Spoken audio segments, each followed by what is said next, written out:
Thanks for staying with us. Taking a live look outside on the CorwinAuto.com Valley Sky Cam. Some increasing clouds late this afternoon here in the Fargo-Moorhead area. Did see some sunshine early on. That sun didn't help us warm up too much. Current temperature 50 degrees. Those winds out of the west and northwest at around 13 miles per hour. Temperatures elsewhere mostly in the 40s. Outside of that 50 here in Fargo, you got 51 in Grand Forks, and then everyone else in the 40s. 48 in Gwinner, also 48 down into the Sisseton area. A bit breezy out there, but nothing like the winds we were seeing yesterday. Still seeing occasional gusts over 20 miles per hour. Tomorrow, we'll see those winds kick up just a bit, 10 to 20 miles per hour, with some gusts approaching 30 miles per hour. Here come the clouds, increasing from the south as a storm system that will pass mainly to our south and southeast.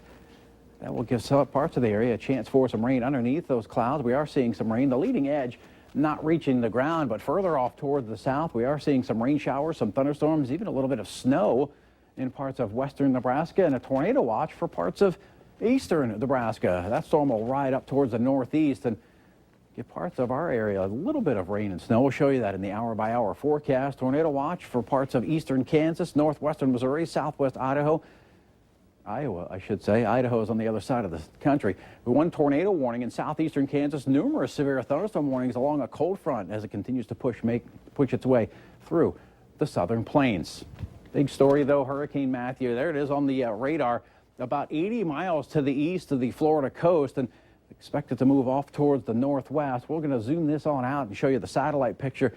You've got Hurricane Matthew here and what is now Hurricane Nicole off toward the east. Peak winds of Nicole, 85 miles per hour. She's expected to meander out in the ocean, but Matthew expected to move up the coast and hug the coast right on up to South Carolina and then make a loop back towards the southwest as we head through early next week. So we'll continue to monitor that as we head through the next several days. As we head through the overnight hours tonight into tomorrow, best chance for a few showers in our far southeastern counties. And then as that storm system really starts to wind up, it's going to draw in some colder air.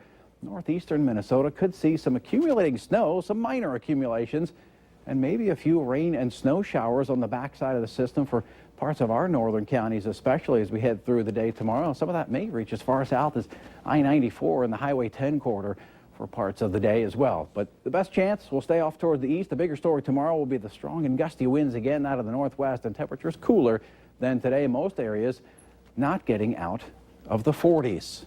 Speaking of cold temperatures, freeze warning again for our western counties, frost advisory for our eastern counties. Protect those tender plants. If you've got some potted plants, bring them on indoors. Here in Fargo, we start off the day on a frosty note, some mid-30s. Then we'll see increasing clouds as we head through the day, some mid-40s and a breezy day, maybe an isolated sprinkle or a flurry up to the north. Temperatures topping out in the upper 40s here in Fargo. Picture of the day. Thanks for sharing, for sending this in.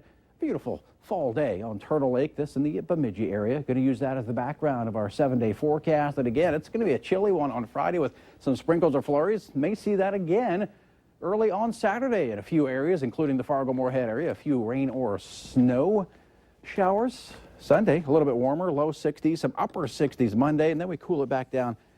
Upper 50s and low 60s Tuesday, Wednesday, and Thursday with a chance for some rain showers. I'm sorry, did you say the S word? Yeah, there'll be a few flurries around. It won't be a big deal, but you could see some minor accumulations if you're traveling up to the Arrowhead of Minnesota. All right, thanks, Robert.